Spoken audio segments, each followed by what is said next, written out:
राधे राधे मेरे प्यारे भाइयों बहनों माताओं व बंधुओं।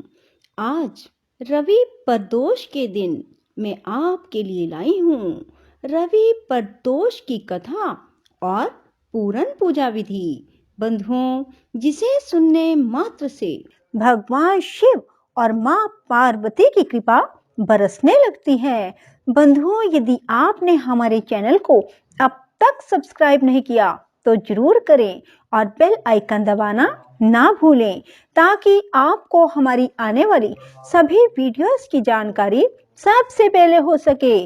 बंधुओं, वीडियो को पूरी सुनने के बाद कमेंट बॉक्स में जय शिव शंकर भोलेनाथ, जय माँ पार्वती जरूर लिखें। बोलो शिव शंकर भोलेनाथ की जय हो, माँ पार्वती की जय हो।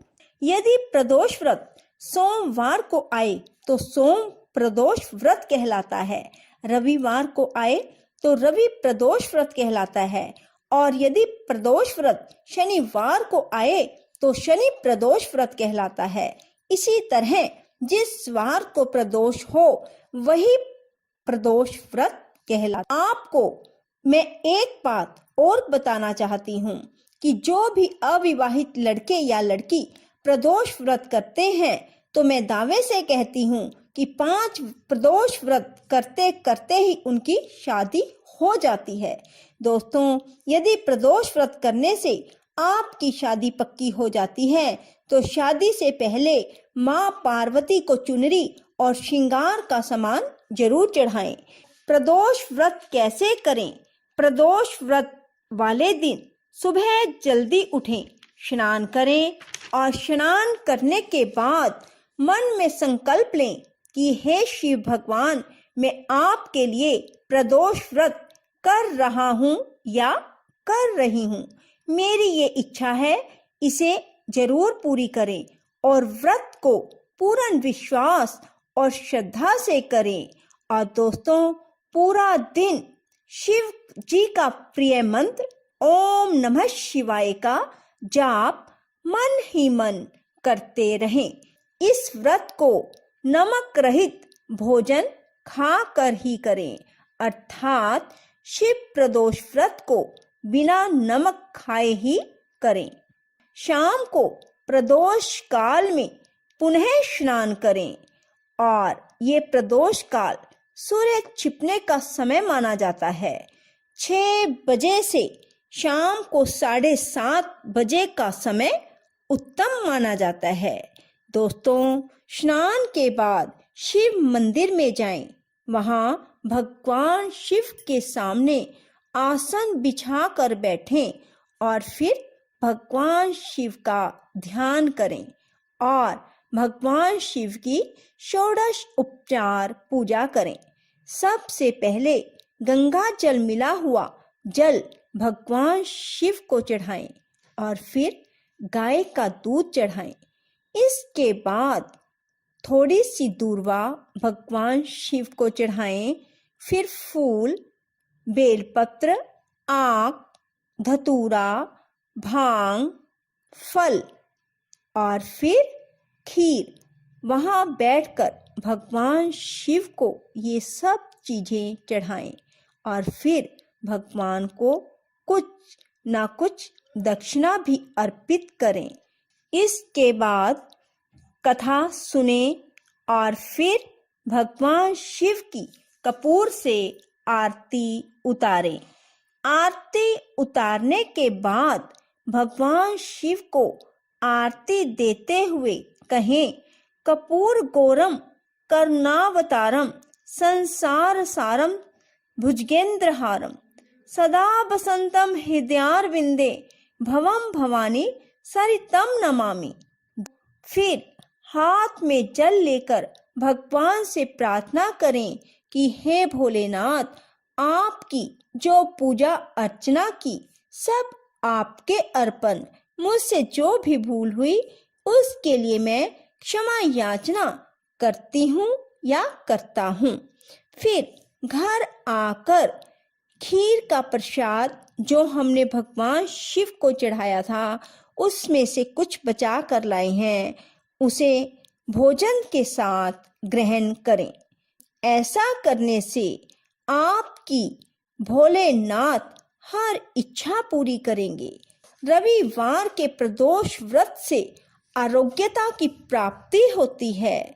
जो मनुष्य रवि प्रदोष, उसे स्वास्थ्य संबंधी सभी परेशानियों से निजात मिल जाती है, अर्थात छुटकारा मिल जाता है और वह मनुष्य हमेशा के लिए निरोगी रहता है। शिव प्रदोष व्रत कथा। एक समय सर्व प्राणियों के हितार्थ परम पावन भागीरथी के तट पर ऋषि सुमाय द्वारा विशाल गोष्ठी का आयोजन किया गया। इस सभा में व्यास जी के परम शिष्य पुराण बेतासूत जी महाराज हरि कीर्तन करते हुए पधारे। सूत जी को आते देखकर शौनक आदि 88,000 ऋषि मुनियों ने खड़े होकर दंडवत प्रणाम किया। महाज्ञानी सूत जी ने भक्ति भाव से ऋषियों को हृदय से लगाया और आशीर्वाद दिया। विद्वान ऋषिगण और सब शिष्य आसनों पर विराजमान हो गए। शौनक आदि ऋषि ने पूछा, हे पूज्यवर महामते, कृपया यह बताने का कष्ट करें कि मंगलप्रद कष्ट निवारक यह व्रत सबसे पहले किसने किया और उसे क्या फल प्राप्त हुआ। श्री सूत जी बोले, आप सभी शिव के परम भगत हैं। आपकी भक्ति को देखकर मैं व्रती मनुष्यों के सामने कथा कहता हूँ, ध्यान से सुनो। रवि प्रदोष व्रत कथा। बोलो शिव शंकर भोलेनाथ की जय। एक गांव में एक अति दीन ब्राह्मण निवास करता था। उसकी साध्वी स्त्री प्रदोष व्रत किया करती थी। उसे एक ही पुत्र रतन था। एक समय की बात है, वह पुत्र गंगा स्नान करने के लिए गया। दुर्भाग्यवश मार्ग में चोरों ने उसे घेर लिया और वे कहने लगे कि हम तुम्हें मारेंगे नहीं, तुम अपने पिता के गुप्त धन के बारे में हमें बतला दो। बालक दीन भाव से कहने लगा कि बंधुओं, हम अत्यंत दुखी और दीन हैं, हमारे पास धन कहाँ है। तब चोरों ने कहा कि तेरे इस पोटली में क्या बंधा है। बालक ने निसंकोच कहा कि मेरी माँ ने मेरे लिए रोटियां दी हैं। यह सुनकर चोरों ने अपने साथियों से कहा कि साथियों, यह बहुत ही दीन दुखी मनुष्य है, अतः हम किसी और को लूटेंगे। इतना कहकर चोरों ने उस बालक को जाने दिया। बालक वहां से चलते हुए एक नगर में पहुंचा। नगर के पास एक बरगद का पेड़ था। वह बालक उसी बरगद के वृक्ष की छाया में सो गया। उसी समय उस नगर के सिपाही चोरों को खोजते हुए उस बरगद के वृक्ष के पास पहुंचे और बालक को चोर समझकर बंदी बना राजा के पास ले गए। राजा ने उसे कारावास में बंद करने का आदेश दिया। ब्राह्मणी का लड़का जब घर नहीं लौटा तब उसे अपने पुत्र की बड़ी चिंता हुई। अगले दिन प्रदोष व्रत था। ब्राह्मणी ने प्रदोष व्रत किया और भगवान शंकर से मन ही मन अपने पुत्र की कुशलता की प्रार्थना करने लगी।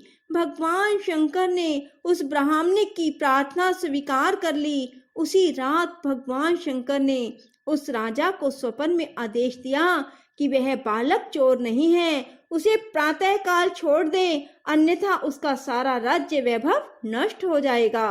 प्रातः काल राजा ने शिव जी की आज्ञा अनुसार उस बालक को कारावास से मुक्त कर दिया। बालक ने अपनी सारी कहानी राजा को सुनाई। सारा वृतांत सुनकर राजा ने अपने सिपाहियों को उस बालक के घर भेजा और उसके माता पिता को राज दरबार में बुलाया। उसके माता पिता बहुत ही भयभीत थे। राजा ने उन्हें भयभीत देखकर कहा कि आप भयभीत ना हो, आपका बालक निर्दोष है। राजा ने ब्राह्मण को 5 गांव दान में दिए, जिससे कि वे सुख पूर्वक अपना जीवन व्यतीत कर सके। भगवान शिव की कृपा से ब्राह्मण परिवार आनंद से रहने लगा। अतः जो भी मनुष्य रवि प्रदोष व्रत को करता है, वह सुख पूर्वक और निरोगी होकर अपना पूर्ण जीवन व्यतीत करता है। बोलो शिव शंकर भोलेनाथ की जय। राधे राधे। जय श्री कृष्णा। बंधुओं, यदि आपको हमारी वीडियो पसंद आए तो इसे लाइक करें और शेयर भी जरूर करें। धन्यवाद।